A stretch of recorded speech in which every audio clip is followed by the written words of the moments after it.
Our silent channel. Please don't skip the ads. Kabanata 3021 tanghali na. Ang matabang baboy na ito ay sakam na ayaw niyang labagin ang kanyang mga utos. Kailangan niyang kumain sa tanghali na napakahalaga para sa kanya. Karamihan sa kanyang mga bata sa eroplano ay maaaring ganap na isagawa sa tanghali. Tapos ikaw. Gusto ko lang makita kung gaano siya kalakas, kumpiyansa na sabi ni Ye Fan. Sumimangot si Yelong Yuan, halatang maraming hindi kasiyahan, ngunit ngayong magkaiba na ang lakas ng dalawa, hindi siya kwalipikadong magturo ng anuman. Wow! Ang gwapo ni Kuya Long Wu. Tumingin si Shilanyo sa lalaki ng may paghanga. Para sa kanya, anuman ang ginawa ni Ye Fan ay tama, at ito ay kawili-wili pa rin. Ngumiti si Ye Fan at sinabing, bukod dito, bago magtanghali, lahat ng mga bihag dito ay mamamatay sa isang away. Okay lang na maghintay. Haha. Ngumiti si Bushi at dahan-daang bumangon mula sa higanteng kama. Tumangala siya sa langit, saka tumayo. Long Wu. Ikaw, isang tao, ay medyo kawili-wili, at sa tingin mo ay masarap ito. Before I knew it, tanghali na pala. Walang pagkain ang nagsimulang magbuga ng puting usok. Isang bakas ng puting gas ang tumalsik mula sa kanyang katawan, tulad ng iba't ibang singaw ng tubig. Sa pagpisil ng tubig mula sa kanyang katawan, nagsimulang mamuo ang nanginginig na taba na hindi kumakain. Pagkatapos ng ilang sandali ng pagsisikap, nang walang pagkain, ang lahat ng kanyang katawan ay naging malalaking tipak ng litid na karne. Sa ilalim ng skylight, ang ginto ay kumikinang at kumikinang sa isang metal na kinang.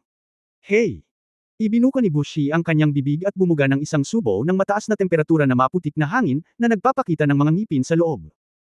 Ang dalawang hanay ng mga ngipin ay naging matalas na pangil na parang mabangis na hayop. Hindi na nakatiis si Shilanyo, naramdaman na lang niya na nakakadiri ang itsura ng hindi kumakain. Gutom na ako. Hinawakan ni Bushi ang malaking gintong mangkok sa tabi niya, itinaas ang kanyang ulo at ininom ang lahat ng sabaw ng dugo ngayon lang. Ang sabaw ng dugo ay nakondensed sa ilang subo sa isang iglap. Malinaw, ang mangkok ay may espesyal na epekto. Namutla ang mukha ni Shilanyo nang makita niya si Huarong. Siya ay isang lason, kaya marami siyang panlasa, ngunit ang ganitong uri ng tao ay talagang nakakaramdam ng kasuklam-suklam. Maaari bang palayain ang mga hostage? Tanong ni Ye Fan. Siyempre maaari mo, ngunit kailangan mong hintayin ang maliit na monghe upang punan ang kanyang tiyan. Ngumisi si Bushi, na nagpakita ng malademonyong ngiti. Alam ni Ye Fan na may mali, kaya wala siyang pakialam na ang labanan ay magdadala ng kapahamakan sa fish pond, at nagmamadali na siyang umakyat. Nang hindi kinakain ang mangkok, diretsyo niyang tinakpan ang tumpok ng mga hostage sa tabi niya. Kung bumaba ang mangkok na ito, ang grupong ito ng mga tao ay hindi may iwasang maging dugo. Si Ye Fan ay kasing bilis ng takot, at dumating siya sa tamang oras gamit ang isang kamay at hinawakan ang mangkok. Klang! Ang mangkok ay parang isang higanteng taluktok, na dumidiin sa braso ni Ye Fan. Ang katawan ni Ye Fan ay kalahati lamang ng taas na hindi niya kinakain, lalo pa ang kapal ng kanyang mga braso. Ito ay tulad ng paggamit ng isang maliit na bamboo stick upang suportahan ang isang malaking tangke ng tubig. Pero yun nga, natigilan ang gintong mangkok na ito at hindi na napigilan. Ang pangangatawan ay hindi maliit, gayon din ang lakas. Hindi umimik si Ye Fan, at direktang hinampos niya ang kanyang binti sa katawan na hindi kumakain. Nang hindi kumakain, kahit may mangkok at mangkok, lumipad siya ng pabaligtad. Sa kalagitnaan ng hangin, lumulubog ang katawan na hindi kumakain, ngunit mabilis itong tumatalbog na parang goma. Ang nakakatakot na kapangyarihan ni Ye Fan ay hindi talaga nagdulot sa kanya ng anumang tunay na pinsala. Magligtas kayo ng mga tao. Haharapin ko siya. Gumawa ng sound transmission si Ye Fan, na naging dahilan upang agad na magsimula sina Yelong Yuan at Shilanyo. Bagaman imposibleng iligtas ang lahat mula sa napapaligiran ng napakaraming Diyos, ito ay mas mabuti kaysa wala. Sa oras na ito, isang grupo ng mga demonyong monghe mula sa Jingjai Temple ang tila nasa stimulant. Ayon sa mga alituntunin ng hindi pagkain sa lahat ng oras, galit na silang sumugod sa kanilang dalawa, na gustong lamunin sila ng buhay. Nag-volley si Yelong Yuan gamit ang isang kamay, at ang isang walang awa na layunin ng espada ay direktang naging isang itim na espada, tulad ng sangkap. Nakita ko ang kanyang itim na kutsilyo na laslas, nagdadala sa kanya ng isang landas ng banal na dugo. Naglabas si Shilanyo ng energy goo poison, habang kinokontrol ang mga celestial gods na ito, habang pinalalakas ang katawan ng mga taong iyon, upang magkaroon sila ng kakayahang tumakas ng mag-isa. Walang oras si Ye Fan para alalahanin ang susunod na nangyari. Sa harap ng hindi pagkain, natural na hindi niya ito madudurog ng kasing dali ng pagharap niya sa mga hamak noon. Ang hindi pagkain ay isang antas ng eroplano, na nangangahulugan na hindi bababa sa sila ay nasa parehong mundo. Bagamat may mataas at mababa, imposibleng patayin sila ng madali. Pagkatapos ng lahat, naiintindihan ko ang kapangyarihan ng antas ng eroplano. Gutom na ako. Nang hindi kumakain, tumalsik ang kanyang laway, at natapakan niya ang lupa, at gumuho ang matigas na lupa. Sa sandaling itinaas niya ang kanyang kamay, ang gininto ang mangkok ay nakatutok kay Yefan, at isang dugong pulang ilaw ng demonyo ang sumabog. Itinaas ni Yefan ang kanyang kamay at nilaslas, at direktang napunit ng hangin ng palad ang pulang ilaw. Hindi lang iyon, ngunit ang kapangyarihan ng palad ni Yefan ay nagdulot ng isa pang malakas na suntok sa mangkok na hindi kumain. Ang kaharian ni Yefan sa oras na ito ay talagang pumasok sa antas ng eroplano, at natural na mag-shoot sa antas ng eroplano. Kahit na hindi niya kailangan ng anumang mga patakaran, maaari pa rin siyang makipaglaban sa antas ng eroplano. Sa mga tuntunin ng paglilinang, umasa si Yefan sa quadruple disintegration, ngunit sa katunayan siya ay nabigla. Ang trick na ito ng hindi pagkain ay hindi mahirap para kay Yefan na basagin. Klang! Ang! Nakakabingi ang gininto ang tunog, umaalingaw sa templo. Napaatras ng isang hakbang si Wuxi, tulad ng isang hayop na pinasigla, na may isang pares ng mga mata na puno ng takot. Humph! Nalaman niya na ang mangkok ng Lingbao ay hindi epektibo laban kay Yefan, kaya iniligpit na lang niya ang Lingbao. Parang maskuladong rhino, na umaakay patungo kay Yefan. Si Yefan ay natural na sabik na gawin ito, na may matibay na pundasyon sa ilalim ng kanyang mga paa, at bawat detalye ng kanyang katawan ay tama. Isang bumagsak na kamao, parang gumugulong na kulog, isang suntok, nagbabago ang kulay ng mundo. Bang! Bago si Wuxi ay nasa loob ng 5 metro mula kay Yefan, ang suntok ay lumabas na parang hayop at tumama sa ulo ni Wuxi. Napansin na ni Yefan na ang kakayahan sa pakikipaglaban at bilis ng reaksyon ay hindi maihahambing sa kanyang sarili. Kaya naman, ang suntok na ito, masunurin lang ang matiis niya. Ngunit isang kakaibang eksena ang lumitaw. Huwag kumain ng isang ikiling ang ulo, kahit na isang bahagyang pagkain, ngunit hindi inaasahang hindi nasaktan. Nang hindi kumakain, tumalikod siya, sumigaw ng, gutom na ako, at sumugod kay Yefan. Ang kapangyarihan ng batas ng eroplano. Biglang nagulat si Yefan, at ang kanyang katawan ay mabilis na umatras, iniiwasang hindi kumain. Alam niya na si Wuxi ay maaaring gumamit ng ilang uri ng batas ngayon lamang upang matuno ang kanyang lakas ng kamao sa antas ng eroplano. Kung gagamitin niya ang walang kapantay na batas, dapat ay masuri niya ito, at pagkatapos ay humanap ng paraan para hindi ito baliwalain. Ngunit, ngayon, maaari na lang niyang subukan na humanap ng paraan para i-crack ito tulad ng pangkalahatang estratehikong antas. Nasanay na sa mga pakinabang ng batas sa antas ng emperador, ang biglaang pagbagsak ay talagang nakaramdam ng hinanakit kay Yefan. Gayunpaman, ito rin ay isang pagkakataon upang mapabuti ang iyong sarili sa pangkalahatan. Muling aatake na sana si Yefan, ngunit nang makita niya si Wuxi na nakatayo sa pwesto, hindi man lang niya hinabol. Ito ay ang mga kamay ni Wuxi ay tila may kinuhang masarap, ngunit malinaw na wala sa kanyang harapan. Nakita ko siyang lumunok, napakatamis at nilalamon. Nagtataka si Yefan, at nalaman kaagad na may mali. Hindi ako makagalaw ng maayos, at naramdaman kong parang may iba't ibang harang ang paligid. Bang bang bang! Gitling! Sinuntok at sinipan ni Yefan ang buong paligid, ngunit tumama silang lahat sa mga pader ng kalawakan. Gutom na gutom. Wuxi! Napalunok at sumungot, ang kanyang mga mata ay puno ng masamang hangarin at kasakiman. Biglang nalaman ni Yefan na ang espasyong kinaroroonan niya ay patuloy na lumalapit kay Wuxi.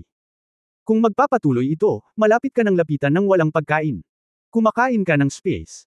Hindi makapaniwala si Yefan, pilit na kinain ng lalaking ito ang espasyo, at pagkatapos ay piniga ang kanyang hanay ng mga aktibidad. Biglang nahulaan ni Yefan. Hindi si Shi, baka plain lo niya yun.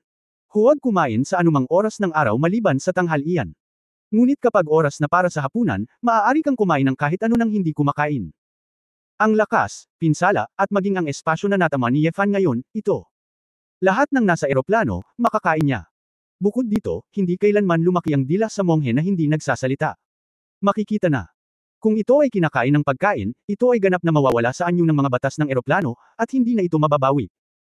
Sa madaling salita, kapag kinain ka ng anumang bahagi, o ng iyong kaluluwa, hindi ka na makakabawi. Kung ito ang kaso, maiintindihan ni Yefan kung bakit sinasabing sa tanghali, ang mga Diyos at monghe ay hindi nang ahas na magalit at hindi kumain. Kabanata 322 Paghuhukay ng sarili kong libingan. Sinabi ng Buddha na huwag kumain pagkatapos ng tanghali. Tanghali na, at lahat ay makakain. Ang monghe na hindi kumain ay lalong nabaliw habang kumakain, at karamihan sa kanyang mukha ay tila may malaking bibig lamang ng dugo. Ang paligid, kahit anong gulo, ay sinipsip niya. Nakikita ng mata, ang espasyo at ang lahat ay nagsisimulang masira. Parang naging patak, bumubuhos sa bibig ng hindi nakakain. Balyin na nilalamon ang mundo. Nakakalungkot na naiintindihan mo si Shi ng ganito, hindi ka talaga tatanggapin ng Budismo. Parang kuryente ang mga mata ni Yefan. Bagamat medyo nakakatakot ang batas ng hindi pagkain, mayroon na siyang sariling ideya. Nang makitang siya at ang espasyong kinaroroonan niya ay kakainin, ibinaling ni Yefan ang kanyang mga palad patungo sa espasyo sa unahan, at biglang bumaril ng dalawang nakakagulat na alon. Hindi niya mapipigilan ang demonyong monghe na ito mula sa paglunok, ngunit maaari niyang sirain ang pagkain. Kung ito ay normal, hindi sapat ang lakas ng palm technique ni Yefan para agad na gumuho ang espasyo. Ngunit sa sandaling ito, ang espasyo ay nabalisa sa pamamagitan ng hindi pagkain, at ito ay napaka-unstable. Hinampas ni Yefan ang dalawang palad, at isang tunnel ang nasuntok sa kalawakan. Isang hakbang pasulong si Yefan, lumaktaw ng 100 metro sa isang iglap, at lumipat sa likod ng bushi. Ang totoong antas ng eroplano ay talagang malinaw tungkol sa tila hindi nakikita at walang kulay na enerhiya ng espasyo. Nahawakan ni Yefan ang mga proporsyon, at ang landing point ng space crossing ay perpekto. Sa sandali ng paglapit, hinampas ni Yefan ang ibabang dantian ng isang suntok. Si Bushi ay hindi nataranta nang lumapit kay Yefan. Maaari niyang gamitin ang batas ng hindi pagkain sa buong katawan niya, at anumang kapangyarihang umaatake ay kakainin niya ng buo. Tulad ng hinulaang. Ang kamao ni Yefan ay katatapos lang tumama, at ang kanyang lakas ay naubos na. Hay! Agad na binawi ni Yefan ang kanyang kamao, ngunit nalaman niyang nasira ang balat at umaagos ang dugo. Sumimangot si Yefan, ang maliit na pinsalang ito, sa normal na panahon, ay maaaring mabawi sa isang iglap. Ngunit dahil ang pinsalang ito ay sanhi ng batas ng hindi pagkain, maaari lamang nitong ihinto ang pagdurugo, ngunit hindi maibabalik ang laman. Isang tao lang, gaano man kalakas ang martial arts mo, paano mo ako haharapin? Kahit na ito ay isang strategic na antas, sa tanghali, ikaw ay isang pagkain sa aking plato. Tumawa ng malakas si Bushi at naglunsad ng counterattack kay Yefan. Isang katawan ng mataba at matitibay na kalamnan, sa sandaling ito, ay sumambulat din na may malakas na lakas sa pakikipaglaban. Ang pag-atake ng mga kamao at paa ay parang tubig, tulad ng isang mabigat na karwahe na gumagalaw ng patag. Sa katunayan, hindi natatakot si Yefan sa bilis at lakas na ito. Pero ang problema, kapag nakipag-ugnayan siya sa kanya, masasaktan siya. Ang kanyang layunin ay hindi upang talunin ang kanyang sarili sa pamamagitan ng pakikipaglaban, ngunit upang kainin ang kanyang sarili. Sa isang banda, umaatake siya sa isang pressure-style attack, at kinakain pa rin ni Bushi ang nakapalibot na espasyo. Ang nakapalibot na espasyo ay parang isang piraso ng keso na kinain ng butas. Ang mga pagbagsak ay patuloy na lumilitaw, ang iba't ibang mga enerhiya ay pumapasok ng walang pinipili, at ang mga panganib ay nasa lahat ng dako. Paliit ng paunti ang labanan ng dalawa. Sa kabilang panig, hawak ni Ye Longyuan ang isang walang awa na itim na kutsilyo at sumugod upang patayin ang daan-daang demonyong monghe mula sa Celestial Clan. Sa sandaling ito, natakot ang mga demonyong monghe, at nang mapanood nila si Lan Yu na inakay ang mga alipin palayo, hindi sila nang ahas na sumulong. Ngunit hindi sila nagmamadali, dahil kapag hinarap si Yefan ng walang pagkain, hindi na makakatakas ang dalawang tao. Natural na alam ni na Ye Longyuan at si Lan Yu na, nang makitang tila umaatre si Yefan, lahat sila ay nag-aalala. Nang makitang palapit ng palapit ang dalawa, biglang sumulong si Yefan sa halip na umatras. Haha! Halika at mamatay. Si Bushi noon. Sa sobrang tuwa, ang taong ito ay natakot na hindi siya pinilit na magpanik, kaya't maaari lamang siyang tumalon sa ibabaw ng pader sa pagmamadali. Hindi siya kumain ng batas at handa siyang salakayin si Yefan at kainin silang lahat. Muling sumuntok si Yefan, ngunit sa pagkakataong ito, medyo iba na siya. Paghiwa-hiwalay. Ika-9 na layer. Tahimik na ginamit ni Yefan ang outer disintegration sa primal power na sinuntok ng kanyang kamao. Nang maglaon, dumble ang lakas ng suntok na ito sa isang exponential na pagsabog. Kung hindi ka kakain ibuka mo lang ang bibig mo, masama ang pakiramdam mo. Mali. Paanong ang primordial na kapangyarihan na ito ay higit pa kaysa dati? Upang maging eksakto, isang mundo ng pagkakaiba. Nagulat si Bushi at sinubukang iwasan ang gilid ng suntok na ito, ngunit nalaman niyang mahirap para sa kanya na umiwas. Dahil sa paligid, medyo nagulo siya sa sarili niya. Ang kanyang sariling paggalaw ay pinaghihigpitan din. Ang suntok ay parang baliw na dragon na bumabagsak sa mga ulap. Ay! Gitling! Nang hindi kumakain ng bibig at leeg, maraming laman at dugo sa dibdib, lahat sila ay punit-punit. Hoy, sabi ni Yefan na may panunuya sa gilid ng kanyang bibig, gusto ko lang makita kung gaano kalaki ang gana mo. Bagamat maaari kang kumain ng kahit ano nang hindi kumakain, hindi mahirap kainin si Yefan. Nasuri na gusto rin niyang kumain ng paisa-isa. Ang isang bibig, isang subaw ng kung ano ang maaaring palaman ay limitado. Ang gusto ni Yefan ay hukayin ang sarili niyang libingan at piliting kumain pagkatapos niyang hindi maubos ang espasyo. Madaling sabihin, ngunit kung hindi niya kailangang maghiwalay, hindi talaga kayang labanan ni Yefan ang pag-atake ng taong ito sa isang iglap. Sa kabutihang palad, ang paraan ng pagkakawatak-watek ay medyo nakatago, at kahit na ito ay gamitin, mahirap para sa mga tao ng Celestial Clan na isipin ang Sword God. Longwu, tanggapin mo ang buhay mo. Nang makitang kasama siya sa laro, labis na inis si Bushi, ngunit huli na para makatakas. Mabilis na naghilom ang mga sugat niya. Kaagad, isang galit na galit ang lumusob, sinusubukang basagin ang lambat kasama si Ye Fan. Inamin niya na kaya niyang tiisin ang ganoong pag-atake sa pamamagitan ng ilang suntok. Kung tutuusin, kaya niyang pagalingin ang kanyang sarili, ngunit hindi kaya ng kanyang kalaban. Hanggat may pagkakataon siyang makalapit kay Ye Fan, maaari niyang kainin ang kanyang kalaban ng sabay-sabay. Nakatingin sa isang parang burol na hindi nakakain, nagmamadaling lumapit sa kanya, si Ye Fan ay may kalmadong ekspresyon sa kanyang mukha. Panay ang mga yapak, mga bisig na kasing tigas ng bakal. Bigla siyang sumanib sa magulong mundo sa paligid niya. Magulo ang lahat, at wala itong kinalaman sa kanya. Sa isang kidlat, ang dobleng kamao ni Ye Fan ay sumuntok tulad ng isang mabagyong alon. Pagkawatak-watek, ika-13. Kasunod ng paraan ng Dragon Fist Thousand Strikes, ginamit lang ni Ye Fan ang kanyang kakayahan sa boxing para palabasin ang kapangyarihan ng disintegrasyon. Sa isang iglap, ang sirang espasyo kung saan ito naruroon ay parang isang depth bomb ang inihagis dito. Ang espasyo ay nabasag, at ang umaatungal na lakas ng kamao ay parang tsunami, na nilalamon ng hindi pagkatunaw ng pagkain na sumugod. Gitling! Sa isang gintong liwanag, nang hindi kinakain ng malabundok na katawan na iyon, ang bilis na nakikita ng mata ay naglaho.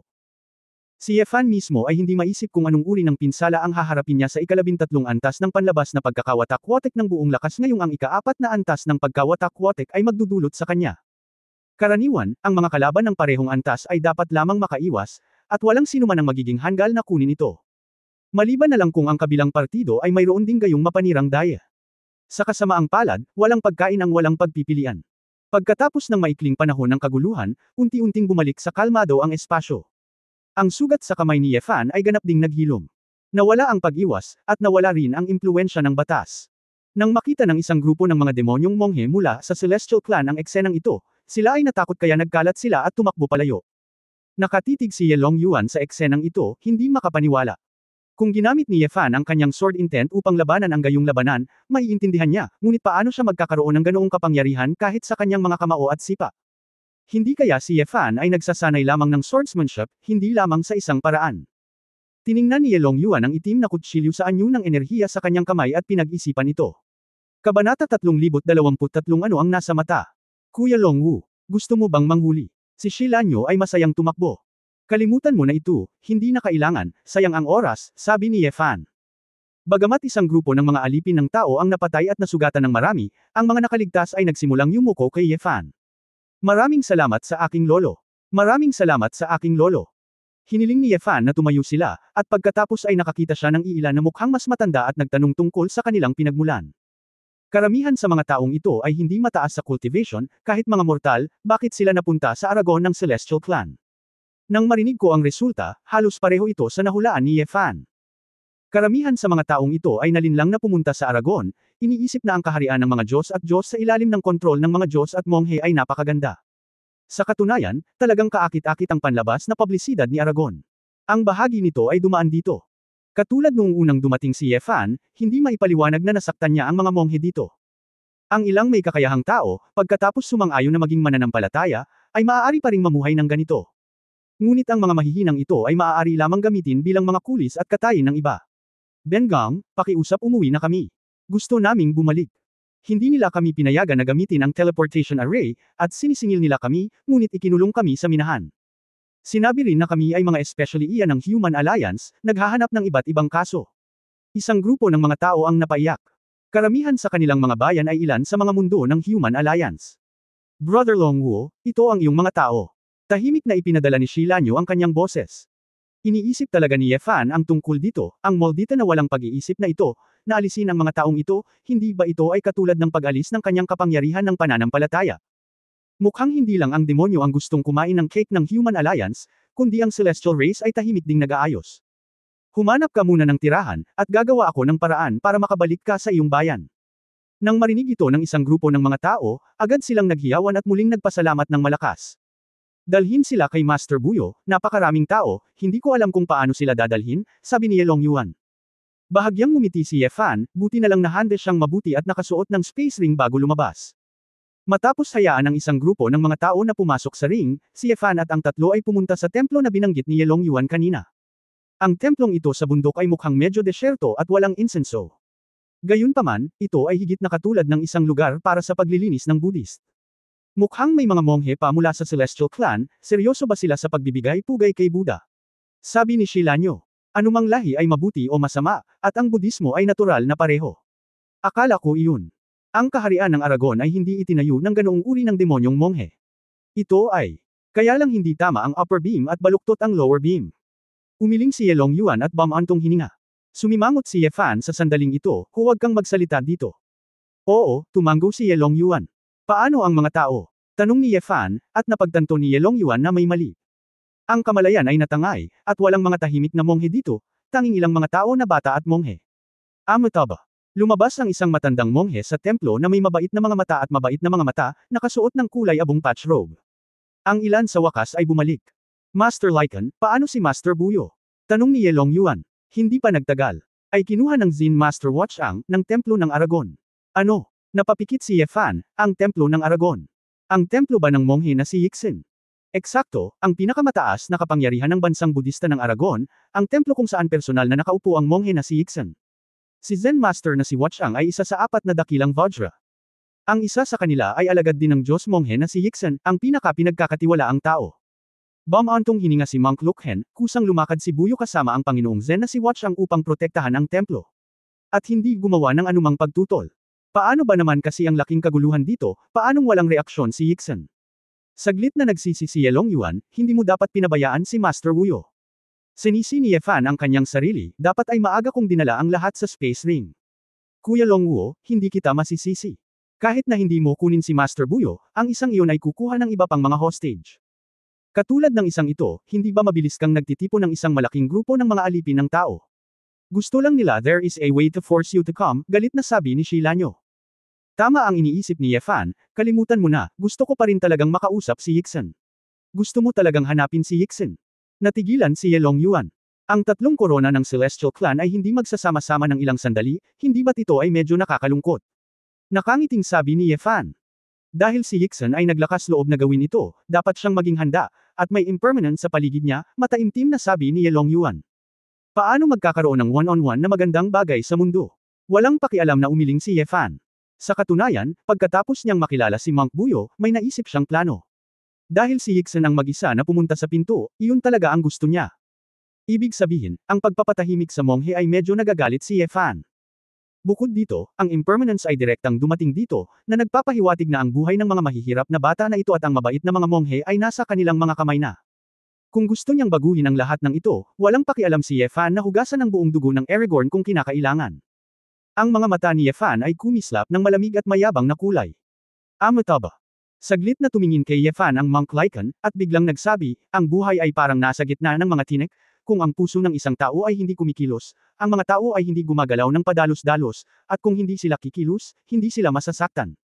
Masakit hanggang buto ang katawan ko, kaya ramdam ko lahat ng sakit sa mundo. Nagulat si Ye Fan, Guro, kinakausap mo ba ako? Guro. Oo, ang krisis ay may kasamang tukso, huwag kalimutan ang iyong orihinal na intensyon, at huwag maging maling akala. Sabi naman, kilala mo ba kung sino ako? Si Ye Fan ay palaging tinatawag na Long Wuo, sinabi ba sa kanya ng monghe na si Buyo? Ito ay ang alikabok, ang cultivation base ay langit lamang, at dapat ay malayo ito upang makita ang kanyang pagkakakilanlan. Huwag kang magkamali, huwag magsabi ng anuman at hindi mo ipinaliwanag, ngunit ang kawawang monghe ay maaaring hulaan ang isa o dalawa sa pamamagitan ng pagtingin sa mga salita at gawa ng nagbigay. Ang mga mata ng donor ay ngayon lamang nagsiwalat ng puso ng emperador, at may mga taong may ganoong intensyon sa sangkatauhan. Paano sila magkakaroon ng ganoong lakas? Kahit na ang kawawang monghe ay tumira sa kabundukan ng mahabang panahon, narinig niya iyon, nakangiting sabi ni Lu Chen. Hindi nakaimik si Ye Fan, talagang minamaliit ang monghe na ito. Ang payo ni Master Xe, dapat itong tandaan. Alam ni Ye Fan na natatakot si Luo Chen na makapatay siya ng sobra-sobra, ngunit sa halip ay binaluktot ang kanyang orihinal na mabubuting gawa at gusto siyang huminto sa katamtaman. Guru, tingnan mo ako. Nang marinig ito ni Shilanyo, tuwang-tuwa niyang itinuro ang sarili, kumikislap ang kanyang mga mata. Ano ang ibig mong sabihin sa benefactor? Nagtataka si Liao Chen. Si Ye Fan ay napaka-curious din. Nakikita mo ang pagkakakilanlan ni Brother Long Wu, paano ako? Ano ang nasa aking mga mata? Umaasang tanong ni Shilanyo. Ang babaeng punong abala ay inosente at masigla, may kakaibang espiritu, napakalinaw na mga mata, at walang bahid ng putik, nakapuri-puri, nakangiting sabi ni Lu Chenhe. Ano ba? Akala ko kahit hindi ako reyna, may status pa rin akong concubine o prinsesa. To put it nicely, kung hindi mo sasabihin na village girl ako. Napamura si Shi Lanyu sa pagkadismaya. Ngumiti si Ye Fan, talagang nakumbinsi ang babaeng ito. Mas nakaka-relax ang pakiramdam, pinakawalan ni Ye Fan ang lahat ng tao sa ring. Pagkatapos ay dinala ko si Shi Lanyu at nagplanong umalis.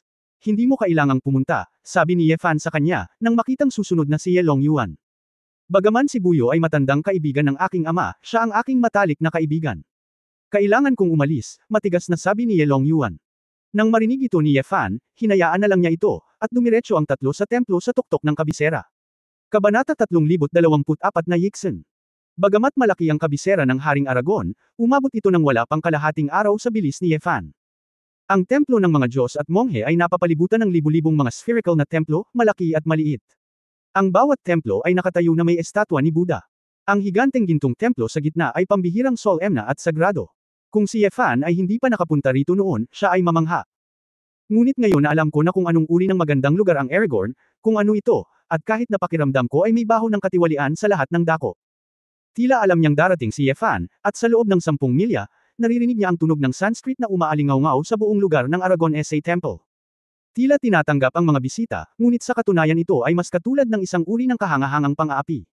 Sumunod sina Ye Longyuan at Shi Lanyu sa likod ni Ye Fan. Alam nila ang pangkalahatang sitwasyon at hindi nila kailangan ng kanilang tulong. Ang kailangan nilang gawin ay humanap ng paraan para iligtas si Silent habang si Ye Fan ay nakikipaglaban sa strategic level. Isang figure ang nagdala ng hindi mabilang na after images at agad na lumapit kay Ye Fan. Isa itong monghe na may payat na braso, tansong kutis, vajra na mga mata, at kahangahangang aura. Kinusot ni Ye Fan ang kanyang mga mata, ang bilis ng taong ito ay medyo nakakatakot, at ang paggalaw ngayon ay halos maabyutan ang humahabol na anino ng 5 kilometers Asher Dragon. Gayunpaman, ang kakaiba ay hindi ito isang paraan ng paggalaw, ngunit isang batas ng eroplano. Sa isang matinding estado, na kumpleto ng impermanence ang ultra-high-speed shifting. Hindi kailangan ni Ye Fan si Wu Zuang sa ngayon, at hindi niya makita kung paano ito ginawa ng taong ito. Gayunpaman, ang pagkakakilanlan ng Diyos na ito ay naihayag na. Impermanence. Ang 5 benefactor ng dragon, ang master ay matagal nang naghihintay, sabi ni Impermanence. Gustong sabihin ni Ye Fan kung ano ang pinagyayabang mo, ngunit hindi siya dumating ng huli. Maaari mong isipin ang hindi permanenteng bilis na ito, ngunit posibleng bumalik saglit. Nasaan ang katahimikan? Go, natural na alam. Gaya ng sinabi ni Wu Chang, inikot niya ang kanyang ulo at pinono lang ang daan. Ang salubing iyon ay hindi nakakuha ng atensyon ni Ye Fan at ng iba pang 3 tao. Halika sa templo ng Aragon, isang gintong stupa. Ang mga dingding ay natatakpan ng lahat ng uri ng marangyang puting jade, at ang lupa ay natatakpan din ng cyan jade. Ang buong gintong tore ay gawa sa marangyang ginto. Ang pusong ito ay masyadong mayaman, tama ba? Hindi napigilan ni Shi Lanyu ang pag-ungol. Bagaman sa mga tuntunin ng buong eroplano, mayroong hindi mabilang na ginto, at mayroong kasing dami ng gusto mo. Ngunit kayon, maraming mga nilalang sa eroplano, at hindi madaling mangolekta ng isang malaking halaga ng ginto. Si Master ay nasa meditation room sa tuktok ng tore, si Longwu ay maaaring umakyat, ngunit hindi mo kaya. Nang malapit na itong makarating sa tuktok, tumalikod si Wu Chang at sinabing. Sumimangot si Ye Fan, nag-aalangan kung gagawin ba ito ng direkta. Okay lang, pagkatapos ay maghihintay tayo dito, sabi ni Ye Longyuan. Pinag-isipan ni Ye Fan na kung gusto ng kabilang partido na kumilos, maaari na siyang kumilos, kaya hindi na kailangang maghintay ngayon. Ang isang ito ay dapat na naghahanap para sa kanya upang makipag-usap tungkol sa isang bagay, at walang problema sa ngayon. Kung gayon hintayin mo ako. Naglakad si Ye Fan sa itaas na palapag mag-isa. Amitabha, Panginoon ng 5 dragons, mangyaring umupo. Isang mabait na monghe, na nakatingin sa magiliw na monghe ng Diyos, na nakasuot ng plain robe, ay gumagawa ng tsaa sa meditation room. Sa unang tingin, walang usok at apoy sa buong katawan, naganap na walang kaugnayan sa napakagandang gintong pagoda na ito. Walang ingat na nakaupo si Ye Fan, naghihintay na may hatid sa kanya ang tsaa. Saglit na nagkatitigan ang dalawa sa tapat ng tea table. Longwu Donor, ngunit ano ang gusto mong itanong? Tanong ko, sasagutin mo ba? Oo. Nasaan si Monk Buyo? Tanong ni Ye Fan. Sa reception room, sabi ni Yixin. Hayaan mo siya. Sinabi lang ng kawawang monghe ang sagot, ngunit hindi niya sinabi na gagawin niya ito, ngumiti si Yixin. Ngumisi si Ye Fan, tapos pumunta ka sa akin dahil may gusto kang gawin sa akin. Amitabha, paano naisip ng Panginoon ng 5 dragons? Ang kawawang monghe ay isang monghe, at ang pagpatay ay isang paglabag sa mga tuntunin. Kung hindi kinakailangan, hindi ito gagawin ng kawawang monghe. Bagay na walang ingat. Ngumiti si Yixin at nag-wave ng kamay. Sabihin mo na parang mapapatay mo ako. Tumatawa ng walang sinasabi. Kung gayon ano ang gusto mong gawin? Ang habang buhay na hangarin ng kaawa-awang monghe ay isulong ang Buddha Dharma. Dahil dito, ang kaawa-awang monghe ay nagsusumikap na mag-recruit ng mga may kakayahang Buddhist na disipulo. Ganyan ang apat na dakilang Vajra. Ay na-recruit. She ay pinatay ng benefactor dahil sa ilang maliliit na problema. Nadama ng kaawa-awang monghe na bilang isang tao, ang Dragon 5 benefactor ay may ganoong lakas na napakahalaga.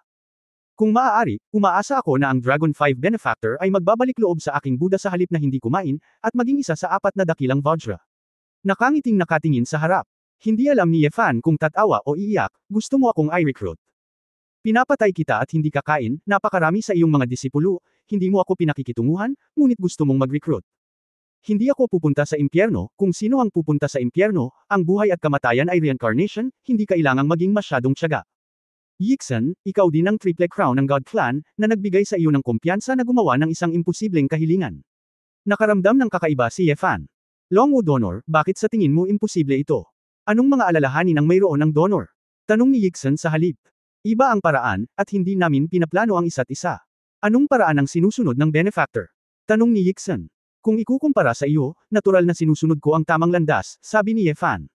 Bakit mo inihahambing ang iyong sarili sa isang mahirap na monghe? Dahil ang ilang tao sa mundo ay mas matuwid, kaysa sa akin, sabi ni Yefan. Ibig sabihin, sa mata ng mga gumagawa ng corrections, isa ka ring evil way, as a donor, tama ba o hindi? Sumimangot si Yefan, naglalaro ka ba sa akin? Sabi, the way of walking without food, syempre hindi mo makikita. Ngunit, hindi ito dahilan para tanggihan ang mga mahihirap na monghe. Doon ay libu-libong kalsada sa mundo, at palaging may mga taong kailangang tahakin ang iba't ibang landas. Ito ang paraan ng mundo. Kung lahat ng tao iisa lang ang nilalakad nila, ilusyon lang, hindi makatotohanan, Yixan said. Kaya, kahit na ang iyong mga alagad ay gumagawa ng masama at gumagawa ng mga bagay na ikinagalit ng mga tao at mga Diyos, iniisip mo pa rin na ito ay isang normal at makatwirang bagay lamang. Sumimangot si Yefan. Dragon 5 Donor, kung hindi ka pumunta sa templo ni Desisa at sa templo ng Jingjai. Ano ang ginawa mo kung hindi kumain? Anong ginawa mo? Napadaan ka lang, at ginawa mo ang ginawa mo. Walang mabuti o masama sa mundo, lahat ay sanhi ng sanhi at bunga. Ito ay dahil lamang sa mga tao ay nahuhumaling na sila ay nagmamalasakit sa mabuti at masama, at hindi sila maaaring palayain. Hindi napigilan ni Yefan na matuwa, haha. Ito ang unang pagkakataon na narinig kong may nagsabing masama ito, at totoo ito. Nakakapanibago. Ikanaway ni Yefan ang kanyang kamay, kalimutan mo na ito, sa palagay ko ay hindi ko masasabi sa iyo. Kung ikukumpara sa iyo, isang lalaking nag-aaral kung paano manlinlang ng mga tao araw-araw, mas masama pa rin ako. Kung gayon ang donor ay nangako na magkubli sa aking Buddha. Masayang tanong ni Yixan. Kung ikaw ay mabuti sa iba, lahat ng tao sa mundo ay maaaring maging isang bodhisattva, bakit kailangan mong patuloy na sabihin kung ano ang masisilungan? Ngunit, kung masama ka sa iba at hindi mo alam, hindi ka mapapatawad, at hindi ka labisan ang mahulog sa kaharian ng mga hayop. Ano ang ibig mong sabihin ng mga benefactor? Ibig sabihin, hindi ka kasing galing ng baboy at aso. Bilasan mo at huwag kang magsalita. Kung hindi, ang lolo mong si Longwu, givein ko ang templo mo. Direktang binaligtad ni Yefan ang tea table. Ang sabaw ng tsaa ay tumalsik sa buong monghe. Kabanata 3025 malapit na itong matapos. Si Yixan ay may bahagyang ngiti sa kanyang mukha, ngunit ang ngiti ay naging madilim at malamig. Nakakalungkot na ang 5 benefactors ng dragon ay sobrang nahuhumaling sa sobrang karma. Walang pakialam si Yefan. Pagkatapos ng quadruple disintegration, sinipa niya si Yixan ng isang sipa. Ang galit na hangin sa binti ay tumawid. Tinakpan ni Yixan ang kanyang katawan ng gintong liwanag, nagtaas ng braso, at direktang hamarang. Ang pangangatawan at talento ng mga celestial ay kapantay ng mga demonyo.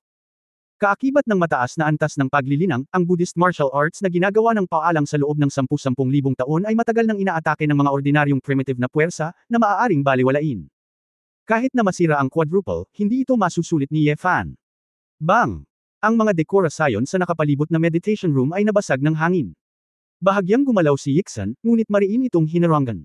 Dragon 5 donors, masyado akong nababalisa. Kung iniisip mong hindi kumakain ang mga mahihirap na monghe, minamaliit mo ang pangalan ng 3 korona. Ang mga mata ni Zin ay kumislap ng kakaibang gintong liwanag. Malamig na ngumiti si Yefan, syempre hindi niya ito minamaliit, ngunit bahagi lang ito ng plano. Para maging kasing sikat ni Highlander at Tai Kang, imposibleng madali siyang patayin. Akmang mag-move on na ako, bigla kong nakitang madilim sa harapan ko. Madilim na. Hindi, bulag ako. Sinusundan ng ilong, tainga, dila, buong katawan. Nawalan ng pangamoy, pandinig, panlasa at paghipo. Nawala na lahat ng five senses ko. Masarap ba ang lasa ng walang kulay? Tahimik siyang naglakad sa silid, kumbinsido na hindi siya nakikita ni Ye Fan. Sumimangot si Ye Fan, at sa kanyang banal na kahulugan, naramdaman niya sina Ye Longyuan at Shi Lanyo. Tinapakan niya ito ng isang paa at binasag ang jade slab sa lupa. Boom! Sa isang malakas na ingay, nahulog si Ye Fan.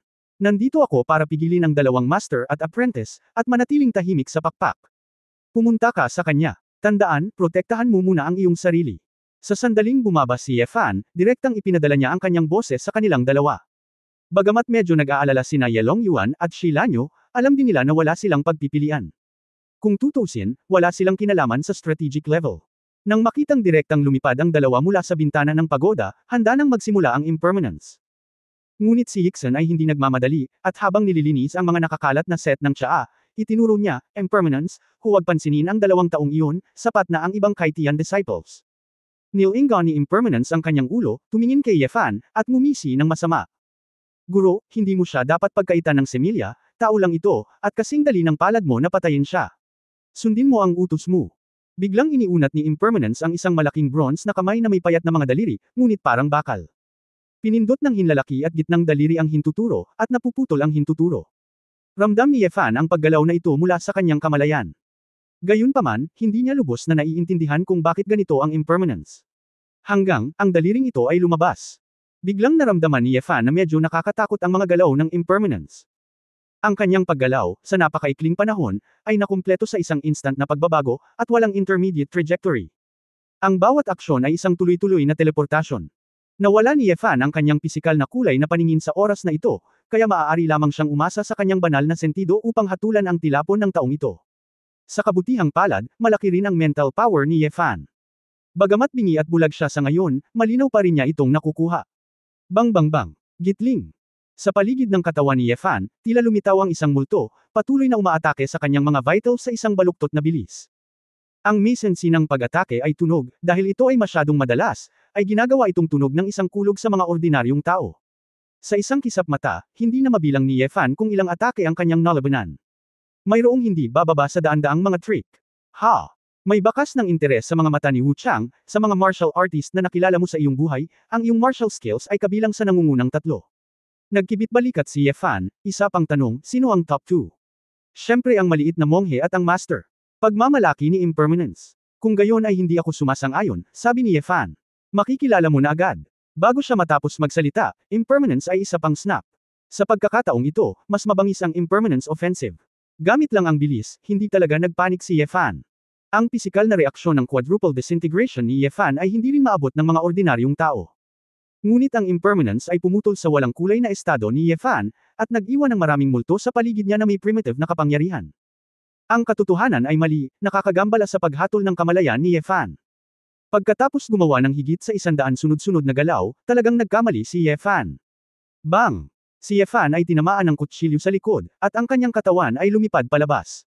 Puff! Si Ye Fan ay bumulwak ng isang bibig ng dugo, nagngangalit ang kanyang mga ngipin, naghanap ng bintana, at lumipad palabas ng pagoda. Habulin. Inimpake ni Yizin ang set ng tsaa sa sandaling ito, at mahinang sinabi. Hindi na kailangang sabihin, ang impermanence ay itinaboy na. Sa sandaling ito, napagtanto ni Ye Fan sa pamamagitan ng kanyang banal na pakiramdam na sina Ye Longyuan at Shi Lanyo ay nakikipaglaban sa isang grupo ng mga Diyos. Dumiretso siya sa kinaroroonan ng dalawa, ginamit ang mga Diyos na ito bilang panakip. Ipasok ang singsing. Gumawa si Ye Fan ng sound transmission. Hindi ko pa nahahanap. Inilabas ni Ye Longyuan ang isang kutsilyo, pinilit ang ilang demonyong monghe pabalik. Kung hindi ka umalis, mamamatay ka. Inis na inis si Ye Fan. Parehong nagulat sina Ye Longyuan at Shi Lanyo. Hindi talagang hindi kayang labanan ni Ye Fan sina Yixin at impermanence. Ngunit dahil sinabi ni Ye Fan, mabilis na bumalik ang dalawa sa ring. Huwag mong subukang tumakas. Papalapit na ang impermanence sa oras na ito. Isang higanteng palad sa isip, parang bundok na may 5 daliri, bumagsak. Iniwasan ito ni Ye Fan at dumiretso sa malayo. Ang monghe na si Yixin ay lumabas na rin sa pagoda sa oras na ito, at nang makita niya si Ye Fan na tumatakbo palayo, ang kanyang mga mata ay may bakas ng kalumbayan. Impermanence, huwag mo siyang hayaang tumakas. Guro, huwag kang mag-alala. Ngumiti ng masama si Impermanence at pinitik ulit ang kanyang mga daliri. Natuklasan ni Ye Fan na ang impermanence na ito ay kailangang putulin minsan sa tuwing gusto niyang kumilos. Sa madaling salita, mayroon siyang kaunting puwang, at maaari niyang buksan ang distansya mula sa impermanence. Ang saligan ay nasa panahon ng ultra-high-speed teleport na na-trigger ng pag-flick ng daliri na iyon, hindi siya maaaring patayin. Ito ay isang napaka-pagsubok ng kakayahan ni Yefan sa paghuhusga. Hinulaan niya ang bilang ng mga hindi permanenteng pag-atake, at pagkatapos ay umiwas ng maaga. Kapag naiwasan mo ang pagpitik ng iyong daliri, patuloy na tumakbo palayo. Ngunit ang gayong paghinto, pagkatapos ng lahat, ay hindi maaaring mapupuksa ang impermanence. Higit sa lahat, nakasunod si Yixen sa likod. Hanggat may isang isip, hindi na mababawi ang pakiramdam ni Yefan. Nang makitang malayo na siya sa templo ng Aragon, tumakbo siya palabas ng malayo. Si Yefan ay hinabol din na may mga galos sa lahat ng paraan. Bingi, bulag, at nahihiya. Longwo Benefactor, tatanungin kita sa huling pagkakataon, maaari ka bang mangako na magbabalik loob sa aking bansang Aragon SA Buddhist? Malumanay na tanong ni Yixen. Master, ang ganitong uri ng basura ay walang iba kundi iyon. Kung hindi ka kakain at papatayin, malamang na walang ingat. Ano ang silbi ng pag-iingat sa kanya? Ngumisi si Impermanence. Ngumisi si Yefan at nagpakawala ng bahagyang ngiti. Hey! Halos sapat na para makarating dito. Bahagyang sumimangot sina Yixen at Impermanence, hindi alam kung ano ang sinasabi ni Yefan. Sa sumunod na sandali, madilim na. Espada. Ang tibak na tumatakip sa langit. Takpan ang langit. Ang isang malaking bilang ng mga Lingbao level na flying sword, pati na rin ang mga flying sword na may solid sword intent, ay nasa daan-daang milyon. Ang Black and Gold Sword Intent Flame ay nag-apoy kay Yefan. Isang Emperor level na Sword Intent version, nilalamon ang mga bundok at ilog sa galit. Kabanata 3026 na buhay at kamatayan sa isang iglap. Malaki ang pagbabago ng kutis ni Yixen at Impermanence, parang nakakita ng multo. Diyos ng Espada. Seeing this scene, hindi pa rin nila alam kung sino ang Dragon 5 sa harap nila. Hindi maganda. Isang lansihin. Takbo. Napagtanto ni Yixen na si Yefan ay sadyang tumatakbo palayo, hinihila silang dalawa papasok ng malalim. Walang mga tao sa paligid dito para sa 10,000 milya. Malinaw, maingat na siniyasat ito ni Yefan nang makarating siya sa lahat. Sa labanan dito, walang nakakaalam na ang Sword God ay dumating sa Aragorn. Guro, kahit na ang Diyos ng Espada, matatakot pa rin tayo sa kanya kapag nagsanib puwersa tayo. Bumalik sa kanyang katinoan ng impermanence, ngunit ang kanyang mukha ay mabangis. Kamangmangan. Galit na bulyo, sadyang ikinubli ng mga tao ang kanilang mga kayamanan at kinaladkad ang dalawa rito, posible kayang sariling kamatayan ang kanilang hinahanap. Tumawa si Yefan, tumakbo. Natatakot ako na huli na ang lahat. Dragon Sword Treason. Pinitik ni Yefan ang kanyang mga daliri, at ang mga lumilipad na espada ay bumuo ng isang malaking spherical na bilangguan. Tulad ng isang malaking itim na gintong bituin, lumitaw ito sa kalangitan. Balutin lahat ng tatlo. Hindi ito sapat, inilabas ni Yefan ang layunin ng likidong espada. Ang pinakamaganda ay parang tubig. Ang itim na gintong likido ay bumuo ng panloob na patong ng proteksyon sa loob ng bilangguan ng espada. Sa ganitong paraan, gustong kumawala ni Yixen Master at Apprentice, at kahit hindi sila mamatay, mawawalan sila ng balat. Sword God Benefactor, gumugol ng maraming oras, alias Long Wu, lumapit sa akin Aragorn, patayin ang aking subordinate na si King Kong, mayroon bang hindi pagkakaunawaan? Namilog ang mga mata ni Yixen, at patuloy siyang nag-iisip ng countermeasures. Hindi mahalaga kung ako ay Yefan o Long Wu. Ang mahalaga ay gusto kitang mamatay. Walang pakialam na sabi ni Yefan. Kahit na ikaw ang Diyos ng Espada, ano ang magagawa mo? Nahulog ka na sa walang kulay, ng aking Panginoon, makikipagkamay ako sa Panginoon, mapahamak ka. Ang impermanence ay mukhang disdain, mukhang hindi mo na makikilala si Tai Kang, malapit na akong mahulog dito. Biglang kumislap ang mga mata ni Yefan na may nagliliyab na itim at gintong apoy. Sa tingin mo ba talaga ito ay kapaki-pakinabang para sa akin?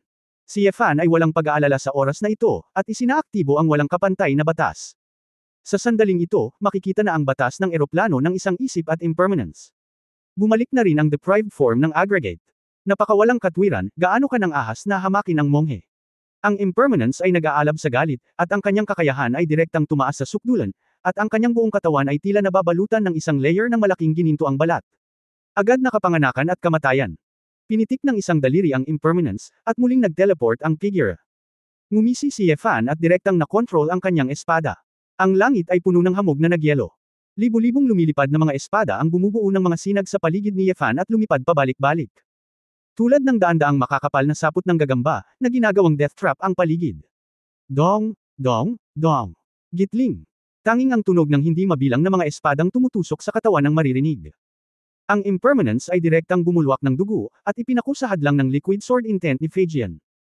Ang layunin ng likidong espada ay bumagsak sa hindi permanenteng katawan, dahilan upang mapahiyaw siya ng malungkot. Gatlang M. Hindi man lang nag-abalang tingnan ito ni Yefan. Isang sandali ng kapanganakan at kamatayan, isang sandali ay isang pag-iisip, 20 pag-iisip ay isang sandali, at 20 sandali ay isang snap ng iyong daliri. Ang iyong panuntunan ay nasa isang iglap ng iyong daliri, ang bawat sandali ay makakakumpleto ng isang aksyon sa isang iglap. Sayang nga sa isang iglap, nahihirapan akong makasabay, pero ang lumilipad kong espada ay higit pa sa sapat. Diyos ng espada. Tinakpan ng impermanence. Dugo, ngunit pilit siyang kumawala sa pagkakakulong ni Phaegian. Muli niyang pinitik ang kanyang mga daliri, sinusubukang i-counter-attack. Ngunit sa dulo ng puwersa, paano ito magkakaroon ng anumang epekto? Gumalaw ang isip ni Yefan, at libu-libong solid-state sword ang direktang lumipad sa smash impermanence. Sa katunayan, ang batas ng impermanence ay hindi mahina, at ang frontal combat capability ay napakalakas. Sayang naman, na si Yefan, kapag ginamit niya ang kanyang layunin sa espada, ay hindi na natatakot sa batas na ito.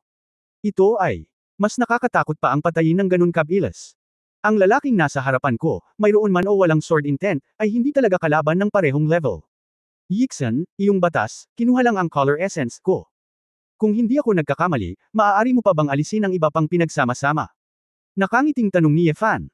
Kinaikit niya ang kanyang mga mata, kung si Yefan ay masyadong mayabang, maaari niyang samantalahin. Nito, gusto itong maranasan ng Sword God? Nakangiting tanong ni Yixen. Kung pinagkaaitan ka ng Seiyun, maaari ka pa ring lumaban, ngunit kung gusto mong bawian si Yun, natatakot akong maging tanga. Natatakot ako na mahirap para sa isang mahirap na monghe na matagumpay na makalusot gamit ang layunin ng espada na antas ng emperador. Umiling siya at bumantong hininga. Maaari mong subukan, gayon paman, ito ay ang 3 korona ng Protoss. Sa palagay ko ay nakakainip na patayin ka ng madali. Sa mayabang na tingin, ibinuka niya ang kanyang mga kamay at sinabing. Sa kasong ito, ang mahihirap. Magiging pangit ang monghe. Nang makitang hindi talaga agresibo si Yefan, hindi nagbago ang kanyang mukha, ngunit lihim siyang natuwa. Ang kanyang mga batas at 5 pinagsama-sama ay walang laman. Sa katunayan, hanggat siya ay binibigyan ng sapat na oras, kahit na ang isang kalaban na ang cultivation base ay mas mataas kaysa sa kanya ay hindi makakayanan. Ang pag-agaw ng 5 aggregates ay nangangailangan ng isang tiyak na proseso, tulad ng pagsalakay ng isang virus, nangangailangan ng kaunting oras upang talunin ang mga antibodies. Kung marahas na hamampa si Yefan, hindi talaga alam ni Yixen kung paano lumaban. Pero ngayong mayabang at mayabang si Yefan, talagang binigyan niya siya ng oras para mag-practice ng batas, ibang kwento na iyon. Sa mga mata ni Yizin, isang nakasisilaw na kinang-ang kumislap, at isang solemn na imahe ng Dharma ang nabuo sa kanyang likuran.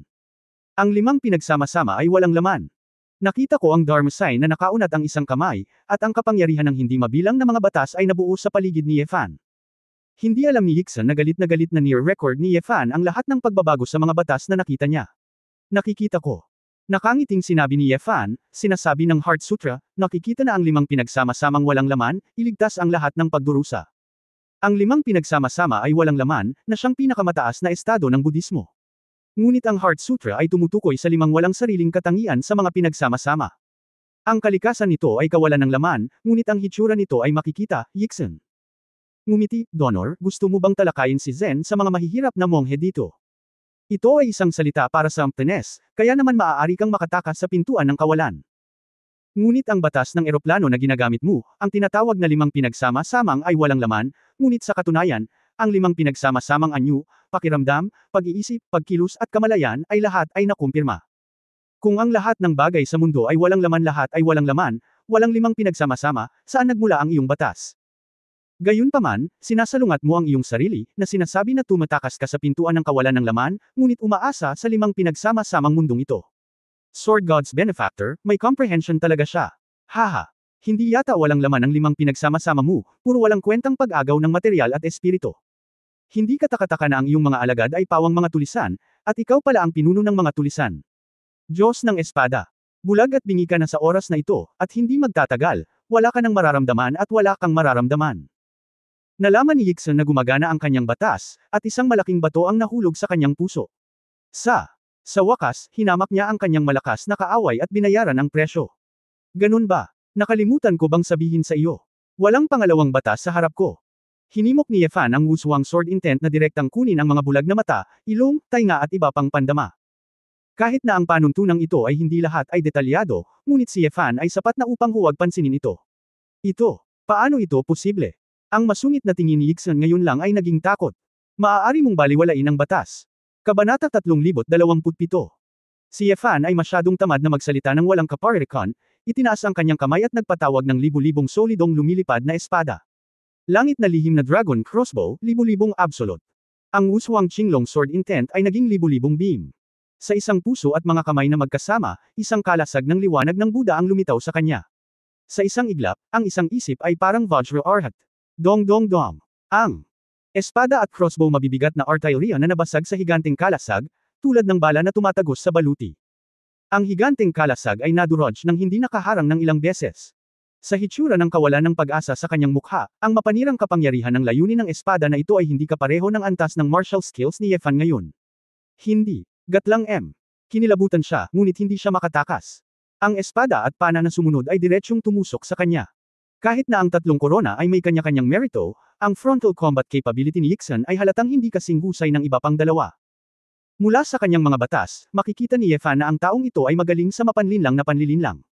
Kung hindi, ang impermanence King Kong ay hindi mananatili sa kanyang tabi. Nagsuka siya ng dugo, sinubukang lusutan ang hadlang ng Emperor Dragon Sword Prison at mabilis na tumakas. Kung tutuusin, mayroon siyang malalim na cultivation base, at sa buong lakas niya, pilit niyang pinalaya mula sa bilangguan ng espada gamit ang ginintoang liwanag upang protektahan ang kanyang katawan. Ngunit sa sandaling lumabas siya, nalaman niyang hinahabol na ni Yefan ang hangin at nagbabantay sa labas. Langit. Ang mga daliri ni Yefan ay nag-condense ng bola ng sword intent light ng isang walang kapantay na Azure Dragon, na napapalibutan ng tatlong kulay ng asul, itim at ginto, tulad ng isang bituin na malapit ng sumabog. Mukhang naghulog ng granada si Yefan. Napatulala siya at nagmamadaling tumakas, ngunit hindi niya naagapan ang bilis ng pagsabog ng bolang apoy. Boom! Gatlang M. Isang marahas na shockwave ang sumabog sa kalangitan, at isang ulap ng kabute ang tumaas ng libu-libong talampakan sa kalangitan. Si Yixan ay parang coke, umuusok ng puting usok, at nahulog mula sa langit. Lumapit si Yefan kay Yixan, medyo nagulat.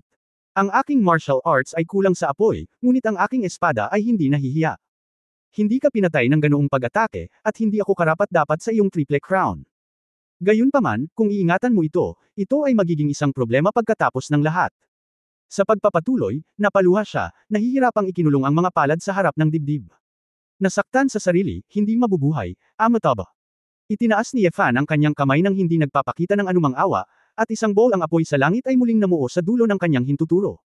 Kung pumutok ang alaalang ito, ang buong puso ay mawawala. Maging ang buong rehiyon ay magiging bunganga. Biglaan. Nakaramdam si Yefan ng pamimilit na nagpatakot sa kanya, na nagmumula sa langit sa likuran niya.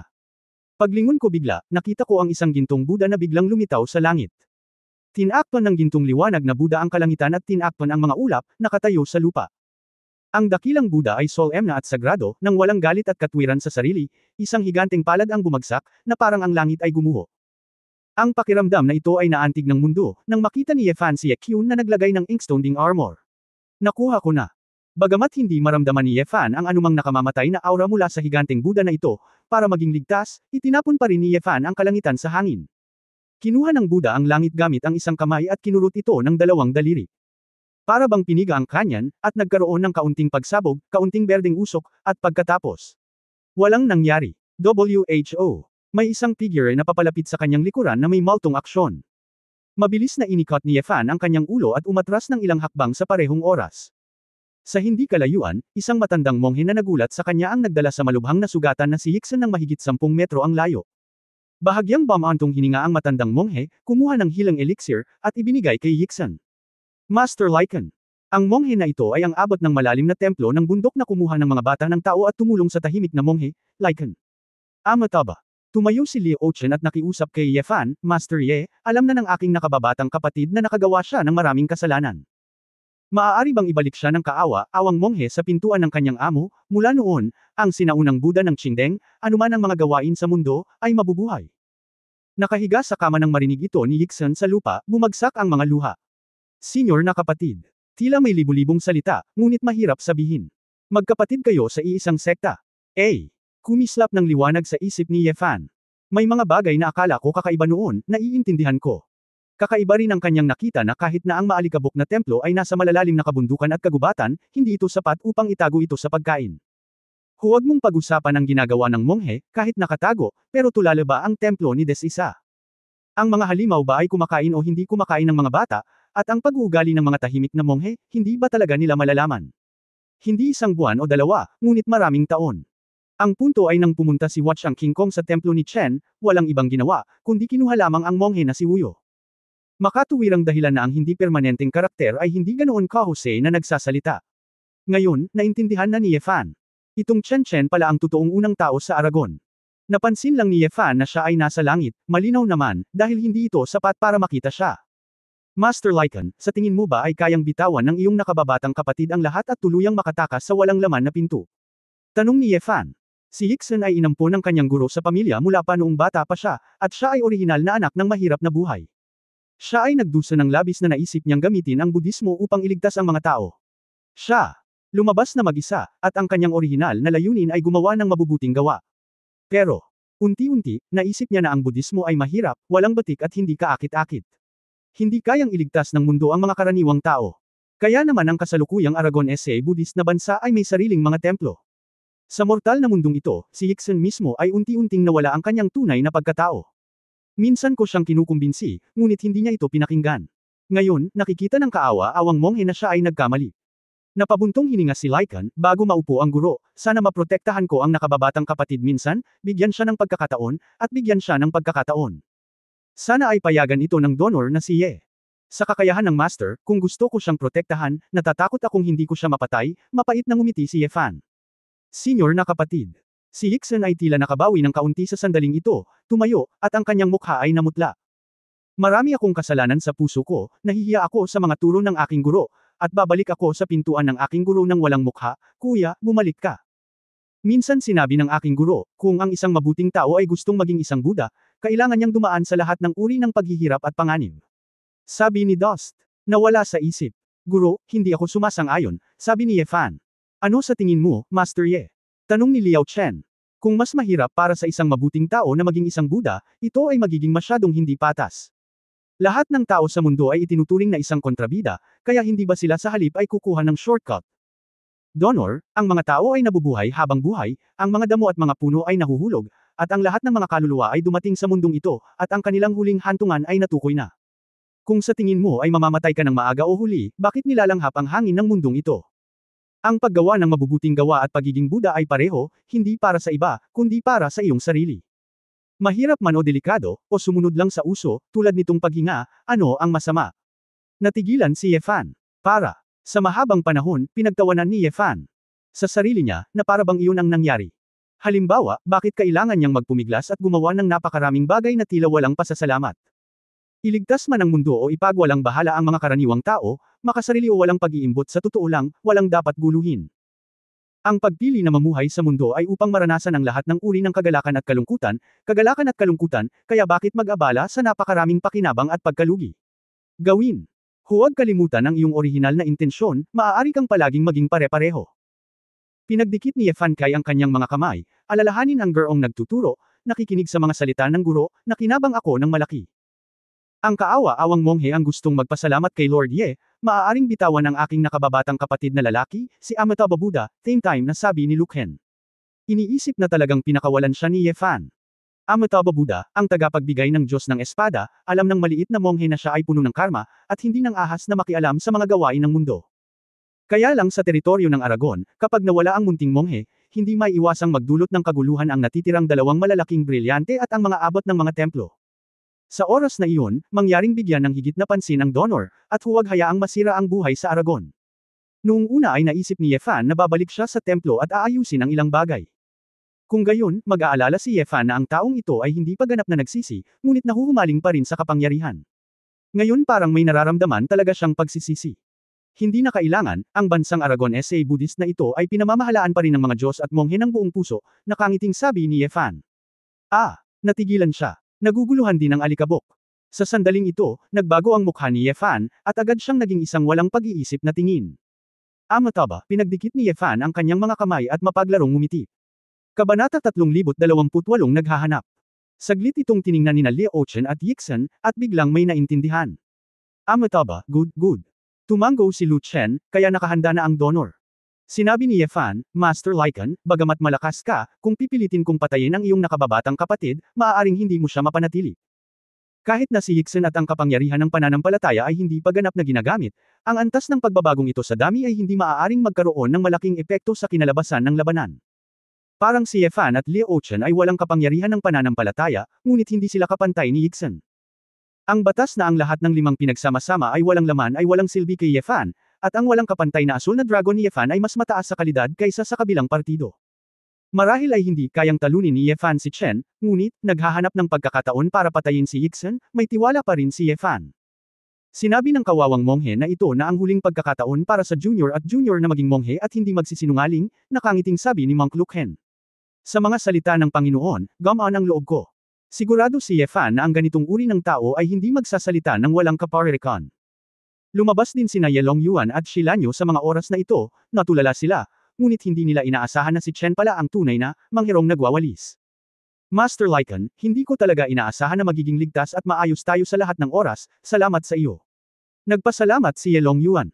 Hehe, Donor Longyuan, ang ginawa ninyo ni Buyo ay mga gawa ng kabaitan, at ang mga kawawang monghe ay tumutulong lamang sa iba para sa kasiyahan. Tapos na, nadismaya si Shilanyo, napakakapangyarihan ni Master Lycan, iniisip niya na isa lang akong batang babae sa baryo. Mukhang magiging ganito lang talaga ako sa buhay ko. Hindi alam ni Yefan kung tatawa o iiyak, at tinapik ang ulo ng babae, marami kang gagawin, ano ang iniisip mo?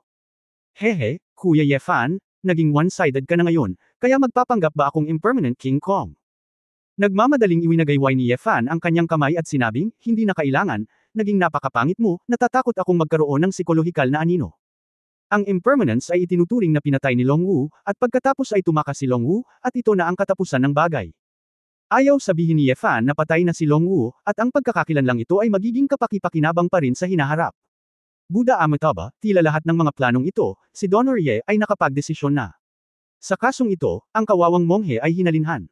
Ang tatlong benefactor, ang kawawang monghe at ang junior monk ay babalik muna sa pintuan ng guro. Teka lang, guro, may problema ako sa iyo, sabi ni Yefan. Anong problema? Itinuro ni Yefan ang robe ng monghe sa katawan ni Yixin, pahiram ng damit para sa akin. Nakangiting inabot niya agad kay Yefan ang storage bag na dala niya. Ang tagapagbigay ng Diyos ng Espada, ang lahat ng mga tanda ng mga abot ng Templo ng Aragon, at ang mga pang-araw-araw na bagay ng mga mahihirap na monghe, ay nandoon lahat. Haha, pasensya na, gusto lang kita ng set ng damit. Para sa mga bagay sa labas ng katawan, ang donor ay hindi kailangang maging magalang. Siya nga pala, nagtanong din si Yefan tungkol sa mga ugali at kalagayan ng natitirang dalawang King Kong. Nang tanungin ko, nalaman ko na ang natitirang dalawang malalaking diamante, sina Yuki at Mora, ay medyo hindi nakapipinsola.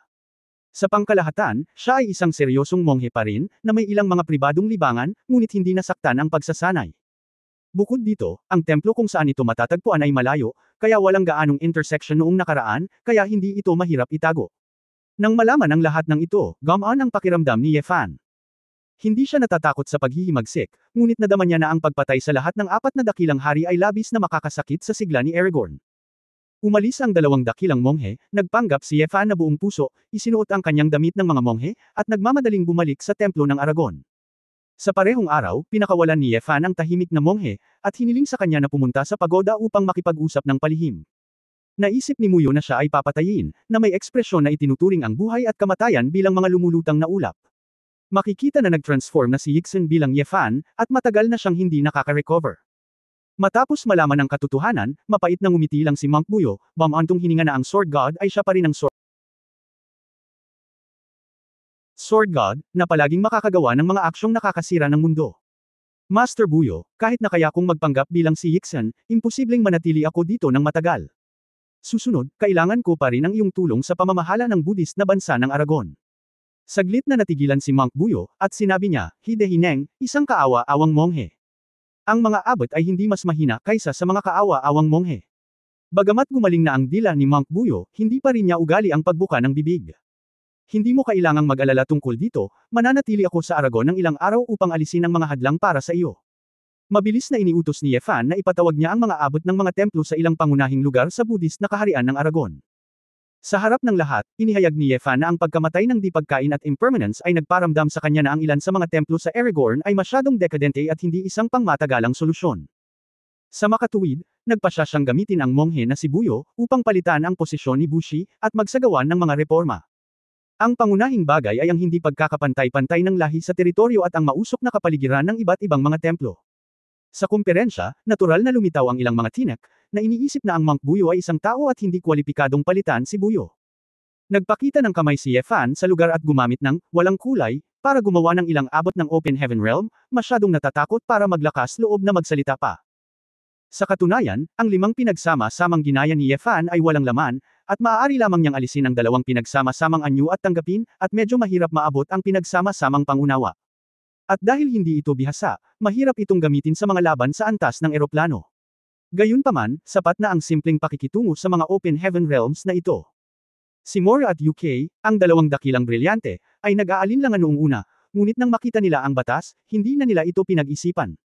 Pagkatapos ng lahat, ang batas ng mga eroplano ay hindi nagsisinungaling. Isa lamang itong magnanakaw at monghe na si Yixen, na biglang nagbago ng kanyang pagkatao at gustong pamahalaan ang bansang Buddhist sa ibang paraan. May meeting pa lang, natural na alam ni Yefan na hindi ito sapat. Karamihan sa mga abot na ito ay susunod sa Yang at Yin, at hindi makikipagtulungan ng palihim. Sa makatuwid, si Yefan ay gumugol ng isang gabi na direktang pinatay ang ilang mga abot na sumalungat dito sa araw. Dahil dito, ang ibang mga monghe na may matinik na ulo sa Aragon ay pawang masunurin at masunurin. Matapos gawin ang lahat ng ito, ibinigay ni Yefan ang isang tagapagbalita kay Wuyo, upang makontak niya ito anumang oras sa anumang sitwasyon. Gayunpaman, dahil wala si Aragorn ng network ni Chu Yunyao, kinailangan niyang batiin ang babae at magpadala ng ilang robot para bumuo ng network dito. Anyway, sa sandaling mabuksan ang negosyo, matatagalan pa bago dalhin ni Chu Yunyao ang kanyang kumpanya ng teknolohiya sa Aragon. Brother Yefan, pinaplano mo bang kunin ang lahat ng kapangyarihan ng paniniwala sa mundo ng Buddhist na kaharian ng Aragon sa iyong sariling mga kamay? Sa gabi, sa pagoda, humiga si Shilanyu sa mga bisig ng lalaki at nagtanong. Natural lang iyan, huwag mong gawin ng walang kabuluhan. Ang kapangyarihan ng pananampalataya, syempre, ay hindi matukoy ang huling resulta, ngunit ito rin ay isang kadahilanan upang pahiniin ang kalaban. Yung airliner natin. Ngumisi si Yefan, syempre, pumunta, ngunit bago iyon, kailangan kong mag-issue ng Planner Wanted Order. Kabanata 3029, Pagtawid sa ilog. Gusto ng order. Kuya Yefan, sino ang inaresto mo? Tanong ni Shilanyo. Longwu. Ha? Natigilan si Shilanyo. Gusto mo ang sarili mo. Nakangiting sabi ni Yefan, sinadya kong pinakawalan, si Longwu, na syempre kapaki-pakinabang. Pinatay ni Longwu si Bushi at Impermanence, anuman ang mangyari, hindi ito masyadong gusto, at kakaibang hindi ito pansinin. Ano ang sa atin? Nagtataka si Shilanyo. Natural na hindi ito maganda para sa amin, ngunit para kay Longwu, pinapataas nito ang kanyang katanyagan at halaga. Ang pari, isa sa 3 korona ng Protoss, ay biglang nais na siya ay gusto ng lahat ng eroplano, at ang kanyang mga ngipin ay nangangati sa galit. Nangangahulugan ito na ang Longwu ay hindi bababa sa isang antas ng eroplano, at siya ay isang napakalakas na antas ng eroplano. Ang gayong madiskarteng antas ng tao ay walang background ng kapangyarihan. Sabi mo, pumunta si Longwu Ruo sa Tianshan Emperor ng Platinum God Clan. Ano ang magiging paggamot? Nag-isip sandali si Shilanyo, arestuhin ako. Hindi. Ituturing akong VIP. Bakit? Nakangiting tanong ni Yefan. Hihi, dahil pinatay ni Longwu si Bushi, ngunit hindi siya direktang naghiganti. Sa halip, gusto pa rin niyang manalo si Longwu. Ito. Ibig sabihin sa mata ng mga nasa poder, interes lang ang meron, hindi puot, at lahat ng nasasakupan ay mga pawn. God Emperor kung tutulungan ni Kylander na mahuli si Longwu ng isang puso, masisiraan lang siya ng mukha at hindi siya makakasama. Sa makatuwid, hindi lamang si Kylander ay hindi makakatulong upang mahuli si Longwu, ngunit pakikitunguhan niya si Longwu ng may kagandahang loob at susubukan na manalo. Siya. Hindi sa maliwanag na bahagi, ngunit sa dilim, ito ay magpapanatili ng magandang relasyon kay Longwu, at hindi ito makakasama kay Longwu. Matalino, ngumiti si Yefan at hinalikan ang babae. Gusto ni Brother Yefan na gamitin ang pagkakakilanlan ni Longwu para pumunta sa Platinum Imperial City para makita si Angel. Oo. Sabi ni Yefan na may komplikadong mga mata, kung pupunta ako bilang isang Diyos ng espada, tiyak na hindi ko ito makikita, at si Kyland ay magiging mapagbantay. Gayunpaman, si Longwu at Angel ay walang kinalaman dito, at hindi sila magpapatibay. Panahon na para makita ang prinsesa. Malaki ang naitulong niya sa amin noong siya ay nasa Earth, sabi ni Shilanyo. Kinabukasan, naglabas si Yefan ng warrant of arrest. Mabilis na nakilala ng lahat ng eroplano ang Longwu, tulad ng isang madiskarteng upstart. Ang kakayahang patayin ng 2 dakilang hari at pagtakas mula sa mga nasasakupan ni Yixen ay ikinagulat ng maraming puwersa. Si Yefan at Shilanyo ay hindi nagmamadaling umalis sa Aragorn, at nagkunwari silang, hinahanap ang Dragon 5 nanograms isang puso. Sa katunayan, si Yefan lang ang nagdala sa babae sa mundo ng iba't ibang Buddhist na bansa para ilagay ang sarili niyang eyeliner. Bagamat si Aragorn ay ipinasa kay Monk Buyo para sa pamamahala, kailangan pa ring malaman ni Yefan ang pangunahing impormasyon sa kanyang sarili. Sabay-sabay. Sa mundo ng Titan, isang bukirin na maayos at maayos na nilinang. Sa ilalim ng isang malaking puno na may berdeng dahon, mayroong isang mesang bato at dalawang bangkong bato. Nakasuot ng straw hat si Yewuya. Pagkatapos ng mahabang panahon, pinunasan niya ng tuwalya ang alikabok sa mukha at kinuha ang herbal tea sa mesa. Humigop siya, bamantong hininga siya. Akyun, plano kong magtanim ng ilang Moraine Terrier sa natitirang 2 ektarya ng lupa. Gusto ng batang Belfinger na kainin ito ng malamig. Ginawa siya ni Yekyun ng isang mangkok at nakangiting sinabi, mapalad si Miss Belfinger. Haha, kailangan ko pa rin kumain, oo nga pala, nakangiting sabi ni Yewuya. Aking Panginoon, sa Celestial Clan, ang mga Diyos at monghe ng Buddhist na kaharian ng Aragon ay naghahanap ng isang taong mandirigma na pinangalan ng Longwu, biglang sabi ni Yekyun. Ang paggalaw ni Yewuya sa pag-inom ng tsaa, bahagyang huminto, ang kanyang mga mata ay agad na nagbago, at tila walang nangyari, kaya humigop siya ng tsaa. Ang batang iyon, pumunta sa Celestial Clan. Oo, sa wakas ay kawili-wili na. Tila may naisip si Yewuya, oh, nga pala, Akyun, parang may monghe na nagngangalang Anshin Zin, doon sa Aragon, patay na ba siya? Maaga siyang namatay. Oo, ngunit isa sa kanyang mga disipulo, si Chen Chen, ay nagmana ng kanyang mantle, nakangiting sabi ni Yekyun. Talaga, sayang. Hinarang ka ni Chen Zin noon, kung hindi, ang Celestial Clan ay nagkaroon ng dagdag na kasaysayan ng kahihiyan at naging basalyo ng angkan. Ang Celestial Clan ay hindi immortal, nang kalabanan ako ni Chen Zin, ito ang katapusan ng hangin at kandila, at ang katapusan ng puwersa. Sa katunayan, ang kanyang pangunawa ay mas mataas kaysa sa iyo. Sabi ni Yewuya. Natigilan sandali si Yekyun, at pagkatapos ay biglang nagsabi, kung gayon. Isa ba siya sa mga taong iyon? Oo, laging may mga titigil kapag nakarating na sila sa ilog. Alam na may isa pang mundo sa kabilang panig ng ilog, ngunit pakiramdam nila ay hindi na kailangang tumawid sa ilog, sabi ni Yewuya. Dapat sundin ng matandang alipin ang amo upang tumawid sa ilog, tumango si Yekyun. Haha, punta muna tayo sa dalampasigan. Ngumiti si Yewuya at umiling, uminom ng tsaa sa tasa. Ang malayong kaharian ng mga Diyos. Ang imperial na lungsod na pinamumunuan ng Platinum Protoss, Palatine. Ang buong malaking lungsod na may ginto at puti bilang pangunahing kulay at kristal bilang pangunahing materyales sa gusali ay parang isang kristal na likhang sining na sinuspinde sa kalawakan. Sa katunayan, mula sa ibaba hanggang sa itaas, ito ang pinakamalaking kumpletong kristal sa kilalang eroplanong Taishi. Ang mga ninuno ng Platinum Protoss ay pinakintab ang kristal na ito mula sa henerasyon hanggang sa henerasyon, at inilipat ang iba't ibang mga kakaibang bulaklak at halaman mula sa ibang mga mundo, at sa wakas ay nilikha ang imperial na lungsod ng Protoss na ito. Kamanghamanghang gawain, walang higit pa riyan. Ang karaniwang Duotian cultivator ay aabutin ng kalahating buwan upang maglibot sa imperial na lungsod na ito sa loob ng 1 linggo. Humigit kumulang kalahating buwan na mula noong hinahanap si Longwu. Ang init ay unti-unting hamupa. Isang maunlad na distrito ng libangan sa isang probinsya sa ilalim ng Platinum Imperial City. Sa gabi, sa isang Furry Works restaurant, pumasok ang isang pangkat ng mga makalangit na gwardya na nakasuot ng platinum armor. Nanginginig sa takot ang napakarilag na babaeng Protoss na namamahala sa tindahan. Dahil ang mga badge na may tatak sa mga balikat at dibdib ng grupong ito ng mga gwardya ay malinaw na mga Imperial Guard. Ang pagpapadala ng ganitong uri ng ipinagbabawal na hukbo sa isang lugar na tulad nila, anong uri ng masamang bituin ang dumating sa tindahan? Sinota. Nakakaistorbo sa mga mabubuting gawa ko. Isang magaspang na boses, na nagpapakita ng inis, ay nagmula sa isang silid. Isa itong matipunong tao na may hawak na babae mula sa Celestial Clan sa sandaling ito. Nang makitang malapit nang mangyari ang magagandang bagay, nabalisa sila sa grupong ito ng mga gwardya. Captain ng Palatine Royal Imperial Army, Jamil, nakita ko na si Mr. Longwu. Isang matangkad at gwapong lalaki na may blonde na buhok ang lumapit at nagbigay ng isang knightly salute. Nagpakita ng pagtataka ang hubad na lalaki sa kama. Ikaw, anong tinawag mo sa akin? Medyo hindi natural ang itsura ng lalaking walang ingat. Bagaman si Mr. Longwu ay nakapeke ng peking sertipiko ng customs clearance, sandali na lamang bago niya mahanap ang peking sertipiko sa Palatine. Bukod dito, ang Ginoo ay gumastos ng maraming pera sa lugar na ito nitong mga nakaraang araw, at mahusay na tinanggap ng Diyosa. Mahirap na hindi tayo nagpapansinan, natatawang sabi ni Jamil. Ano? Sumunod si Longwu, dumiretso sa koridor, at hinawakan ang manggas ng kanyang ina. Mabahong biyenan. Pinagtaksilan mo ako. Hindi. Lord Jin, hindi ko man lang alam na ang pangalan mo ay Longwu. Lumingon si Jamil at magalang na ngumiti, Mr. Longwu, hindi kami mali siya, ang prinsipe ko lang ang gustong imbitahan ka sa palasyo. Isang maikling talakayan. Prinsipe. Lumingon si Longwu na may kainahinalang, sinong prinsipe? Kabanata 3030 ang prinsipe. Sa Platinum Capital, natural na iisa lang ang prinsipe, magalang na bati ni Jamil mula sa malayo. So alin ito? Hindi pa rin alam ni Longwu. Walang choice si Jamil kundi ngumiti, His Royal Highness Dagonetti. Nang marinig ito, ang ilang mga batang babae na protos sa tabi niya ay natakot lahat. Diyos ko! Kanyang Royal Highness! Ang Palatine Royal Family, para maiwasan ang away ng mga prinsipe, maliban sa prinsipe na prinsipe, iba pang mga prinsipe ang itatalaga sa ibang mundo.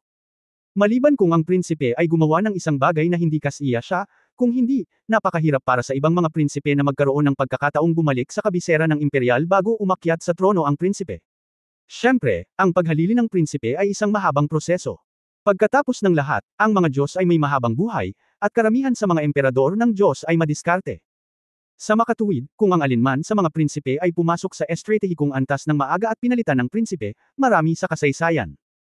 Ngunit sa kasalukuyan, ang Crown Prince Dagonetti ng Open Heaven Realm ay itinuturing na isang balahibo sa ulo sa kanyang mga kapatid. Sa makatuwid, ang kanyang posisyon bilang tagapagmana ng trono ay medyo matatag, at siya ay lubos na minamahal. Napakamot ng ulo si Longwu, bakit niya ako hinahanap? Narinig ng may Royal Highness ang tungkol sa mga ginawa ni Mr. Longwu at gusto niyang makipagkaibigan kay Mr. Longwu, sabi ni Jamil. Hindi interesado. Hindi ito prinsesa, ayaw kong makipagkaibigan sa isang lalaki. Ikan-away ni Longwu ang kanyang kamay. Nawala ang ngiti sa mukha ni Jamil, pinipigilan ang hindi magandang pakiramdam. Mr. Longwu ay hinahanap na ngayon ng Budistang bansa ng Aragon. Siguradong nakakaabala na pekain ang kanyang pagkakakilanlan. Hindi kayang patayin ng mga kalbong asno na iyon si Lao Su. Si Longwu ay tumingin ng masama. Natural, si Mr. Longwu ay napakalakas, ngunit ito ay palaging medyo nakakagulo. Ngunit, kung ang aking Royal Highness ay may malapit na relasyon kay Mr. Longwu, maaaring matulungan niya si Mr. Pagkatapos ng lahat, ang aking kamahalan ay tagapagmana ng mga Diyos, at siya ang nangangalaga sa mga gawain ng estado para sa Diyos na emperador. Kahit na siya ay isang makadiyos na monghe, siya ay magbibigay ng kaunting mukha. Tumawa si Jamil. Talaga, isa siyang prinsipe, pero hindi siya Kylander. Nag-alinlangan si Mr. Longwu. Maaaring hindi alam ni Mr. Longwu, ang aking kamahalan, kasama ang mga Diyos at monghe, ay may magandang personal na relasyon, sabi ni Jamil. Tapos may mga magagandang babae sa lugar mo. Tanong ulit ni Longwu. Hindi napigilan ng ilang protos na babae ang tumawa. Ang taong walang ingat ay madamdamin tungkol sa bagay na ito sa buong araw. Mahirap isipin na ang taong ito ay talagang isang malakas na tao na hinahanap ng mga Diyos at prinsipe ng korona.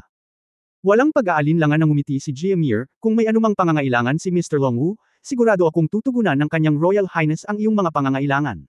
Go! Itinuro ni Longwu, dalhin mo ako ngayon upang makilala ang iyong prinsipe na si Mamati. Si Dagonetti naman. Oo. Inside mention. Nakaupo sa isang marangyang sasakyang panghimpapawid na gawa sa ginto at jade. Sa sandaling lumipat ang Honghuang Stone, ang komportableng Platinum Royal Car na ito ay lumipad ng maayos hanggang sa isang malaking palasyo. Ang palasyo, puno ng masining na lasa ay puno ng mapanlikhang pagkakayari. Ang mapanlikhang ideya, mahabang udalili. Lumabas at sinundan si Jamil sa isang garden. Ang pabilyon at pabilyon, huni ng mga ibon at mabango ang mga bulaklak. Kahit na sa gabi, ang isang malaking bilang ng mga crystal lamp na ginawa itong magmukhang araw. Ang mga hayop ay makikita sa lahat ng dako. Ay! Bigla na lang may umungol na mababang hayop. Isang malaking anino ang mabilis na nahulog mula sa malayo, na hamarang sa kanilang dalawa. Ang makapal na balahibo ay higit sa lahat ay itim at puti, na nagpapakita ng matutulis na pangil, at 7 makapal na buntot ang sumasayaw sa likod niya, na nagpapalabas ng 7 magkakaibang kulay. Ang katawan na parang burol ay direktang hamarang sa isang pasukan sa likod nito. Nang makita ni Jamil ang 7 buntot na Luwu mythical beast, magalang siyang sumaludo. Panginoong Kidlat, magandang gabi. Sino ang dinala mo sa palasyo? Direktang nagtanong si Luwu sa pamamagitan ng voice transmission. Ito ay ipinatawag mismo ng kanyang Royal Highness Dagonetti, isang malakas na tao, si Mr. Longwu. Tumalikod si Jamil at nakangiting nagpaliwanag, Mr. Longwu, patawarin mo sana ako, itong si Lord Lei Ning ay isa sa mga back garden supervisor. May tungkulin ng pagbabantay, at walang masamang hangarin. Ha! Ang malaking tigre na ito ay kayang gawin ito. Ang maharlikang pamilya ay mayaman, at ang 7 buntot na tigre ay iniingatan bilang isang alagang hayop. Hindi nagpanik si Longwu, at inabot pa niya ang baba ni Luwu. Umuungol. Pinandilatan ng 7 buntot na si Luwu si Longwu, at nang biglang lumiit ang kanyang katawan, mabilis siyang umikot sa paligid ni Longwu at sinipsip ang kanyang ilong. Anong tawag dun? Para takutin ako. Malungkot na sabi ni Longwu. Bakit ang amoy mo sa pamilya ko? Tanong ni Lei Ning. Paano ko malalaman? Hindi pa ako nakakain ng Luwu. Siguro noong natutulog ako, ang ilan sa mga kauri mo ay umihi sa gilid ko. Nakangiting sabi ni Longwu. Jamil, ang taong ito ay napakahinala. Ang mga mata ni Lightning ay dumidilim, na parang naramdaman niyang may tinatago si Longwu. Damn! Mataas ang katalinuhan ng Divine Beast. It's been a month since the last time I held a steamed bun, and I can still smell it. Lihim na kinabahan si Long Wu, kung siya ay natagpuang nakabalat kayo, ito ay magiging mahirap. Lord Lining, may espesyal na katayuan si Mr. Long Wu, mangyaring gawin itong comfortable. Napangiti si Jamil at biglang nag-abot ng golden silk bag kay Luwu. Sa sandaling maamoy ni Luwu ang laman ng bag, inilibot niya ang kanyang mga mata at kinagat ito, pagkatapos ay tumalikod at naglakad palayo. Oh, bitawan mo ako, ano ang ibinibigay mo?